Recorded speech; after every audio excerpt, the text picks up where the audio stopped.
Order this March 26th special called meeting for the public hearing for the budget for the Mecklenburg County School Board. Madam Clerk, may I have a roll call, please? Mrs. Bailey? Present. Mr. Palmer? Present. Mr. Honeycutt? Present. Mr. Campbell? Here. Mr. Johnson? Here. Mr. Edwards is absent. Mr. Ritchie? Present. The adoption of the agenda. May I have a motion that the school board adopts tonight's agenda? So moved. Second. I have a motion from Mr. Honeycutt, seconded by Mr. Palmer. Roll call, please. Mrs. Bailey? Yes. Mr. Palmer? Yes. Mr. Honeycutt? Yes. Mr. Campbell? Yes. Mr. Johnson? Yes. Mr. Ritchie? Yes. And now, if you'll join me and stand for the Pledge of Allegiance in a moment of silence. I pledge Allegiance to the flag of the United States of America and to the republic for which it stands, one nation, under God, indivisible, with liberty and justice for all.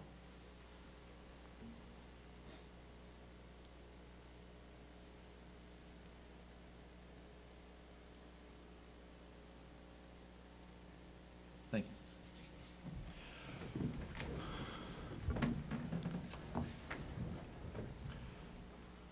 All right, Mr. Nichols, you take over from here.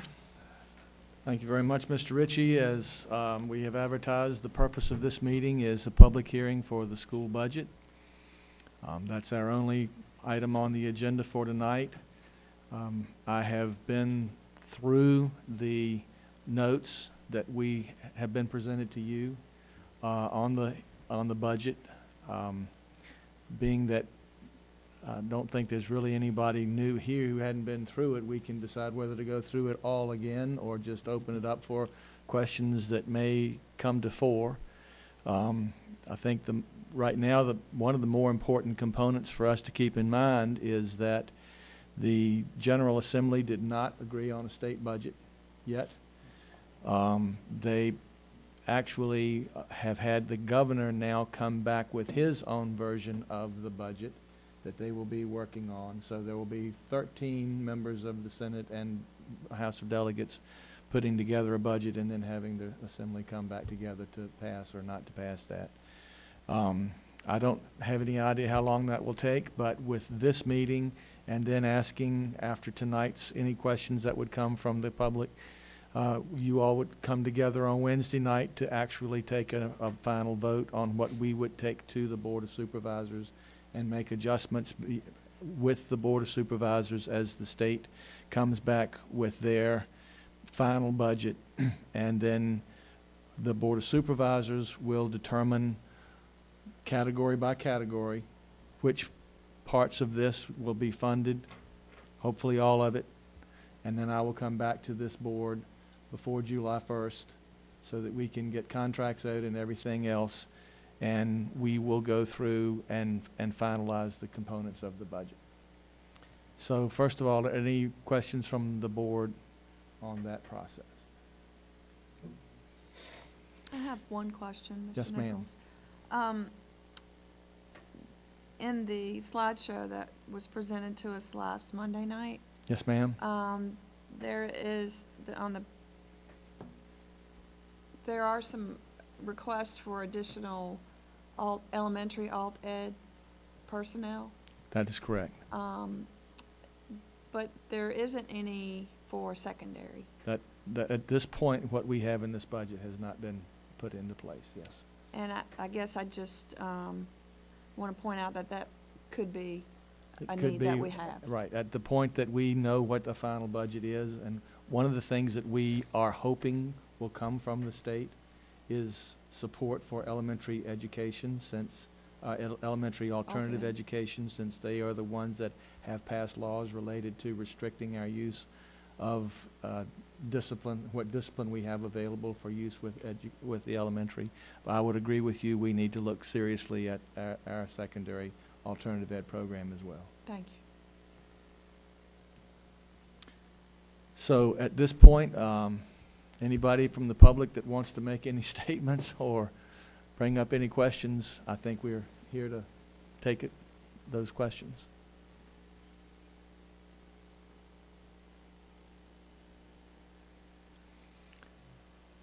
Having heard none, Mr. Ritchie, the public hearing could be done. We'll get to our remarks then, I guess, after the public hearing. Yes. About the budget, though, before we do that, I just wanted to make one comment. I agree with two comments, and Ms. Bailey on the alt ed situation at the senior high level Right.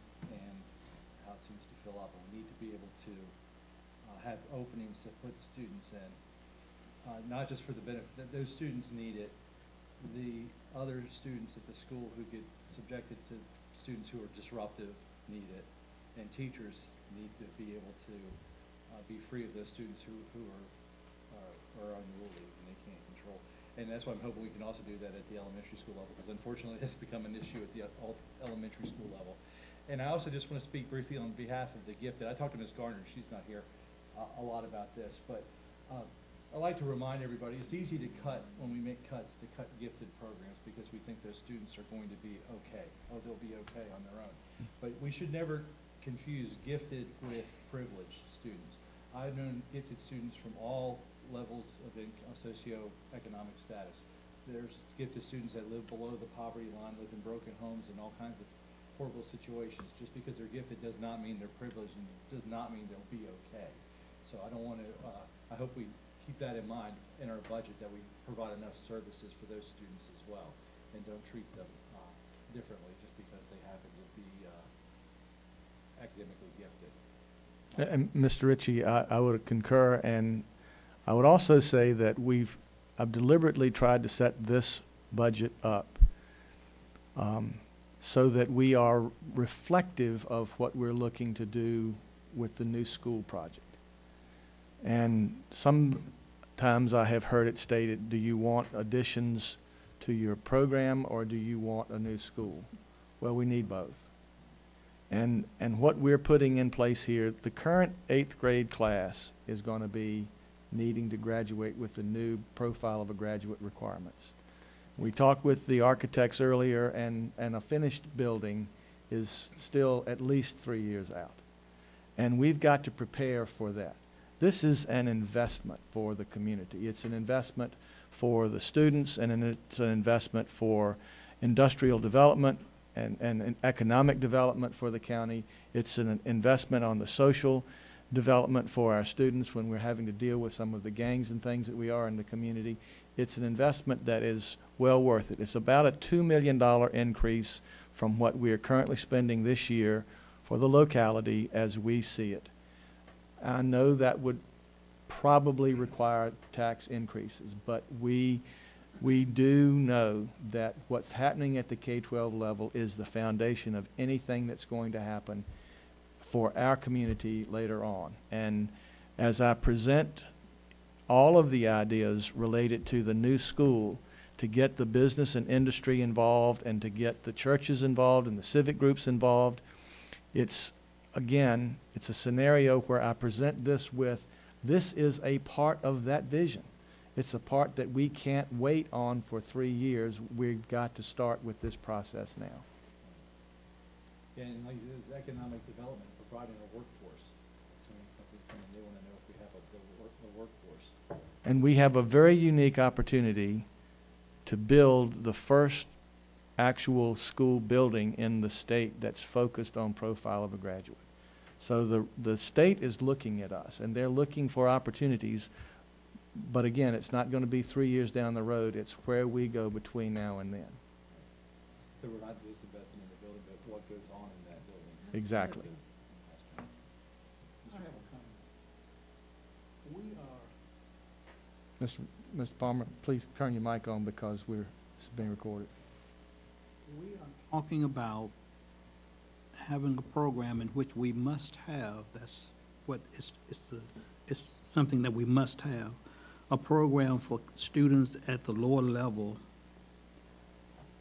to not be suspended, but placed in some form of alternative program.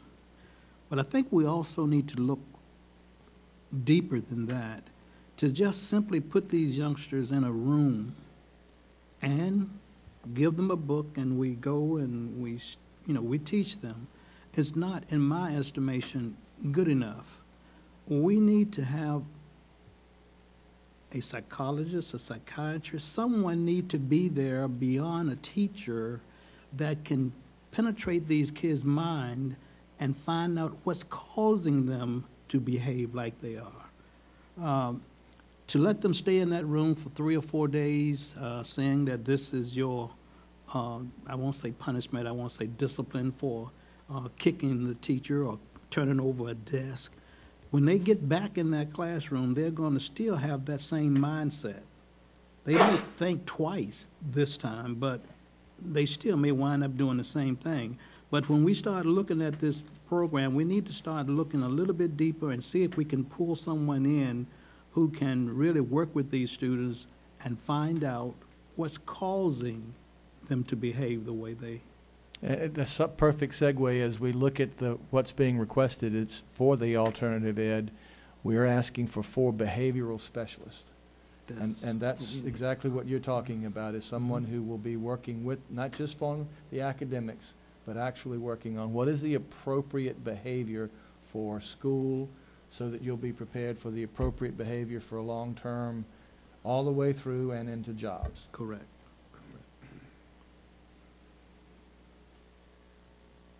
Okay, does anybody else have any remarks? Yeah, I do. I want to piggyback on what Mr. Nichols said.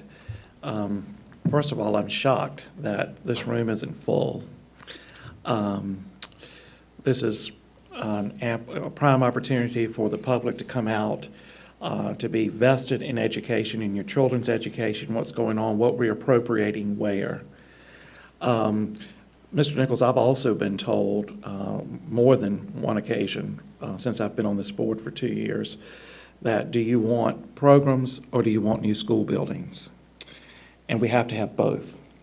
In order to move forward with 21st century education, the portrait of a graduate, what's changing in the state, it is imperative that one goes with the other. I do know that when education succeeds, it's a trickle-down effect. Counties, cities, wherever that's happening, people want to come here. That is one of the first things that people look at. Prospective companies or people moving to the area that might have children, that is something that they really look at is our education system. And we have an opportunity in Mecklenburg County for once, and I can only refer to the last 30 years, is to take an investment in education, because years past that has not been the case. And your vision for the county and as we're moving forward is a positive one. I mean, we're being recognized in the state, what we're doing here, and it's just imperative that we move forward with what we need to succeed in today's society in education. So, thank you. Thank you. Anyone else? All right, I guess we'll move on to reminders. Well, that was. Oh, I have a remark. Okay, remark away. That's fine. Sorry, I didn't know if we were in that section. I want to thank the staff and Mr. Nichols and Dr. Majette and Christy Puffer and all of the coordinators and the teachers and principals for their input on this budget, because this is the hard work and it takes time. And I want to thank you that y'all took the time to do this the right way. That the calendars, we've been planning this budget since September, and I want to thank you for that.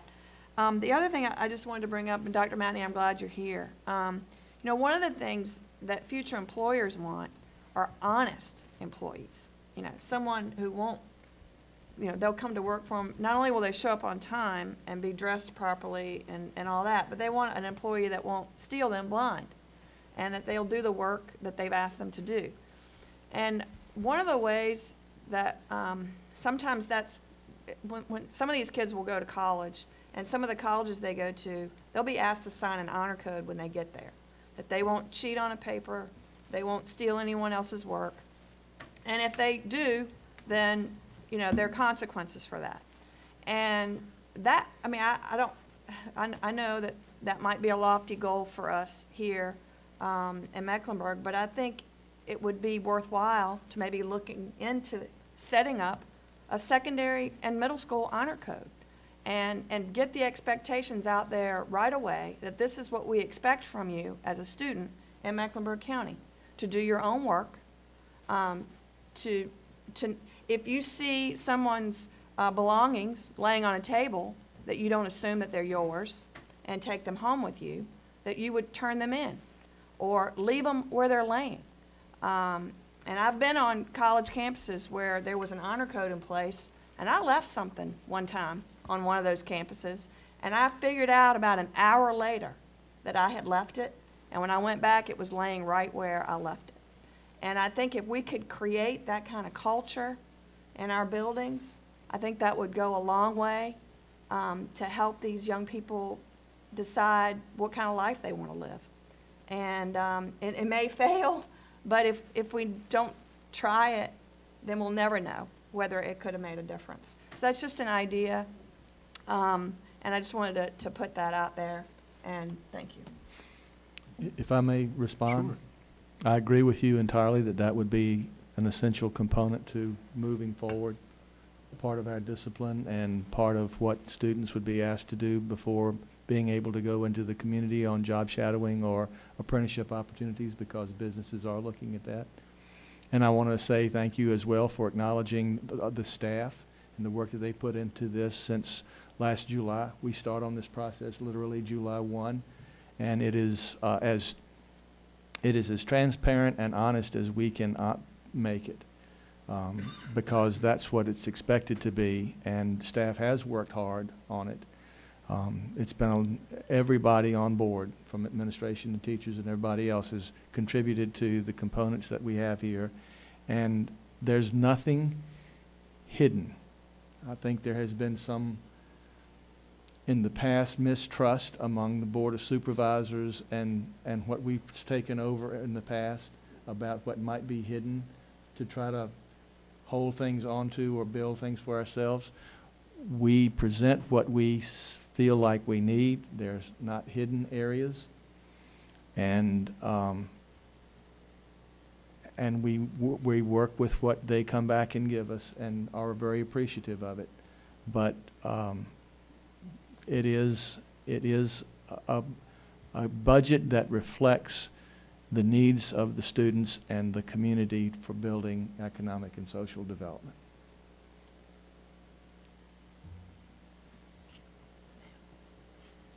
Anyone else? All right, to the reminders. We have our special school board meeting this Wednesday, the 28th, to vote on the budget. What time is that? Is it 6 o'clock meeting? 6 o'clock. And of course, spring break, April 2nd through the 6th. I'm well aware of that in my household. And what's not on here, let me mention though that the Mecklenburg County Business Education Partnership is hosting their annual Spelling Bee fundraiser on April 11th at South Hill Elementary at 5:30. The school board, do you guys have a team in the central office?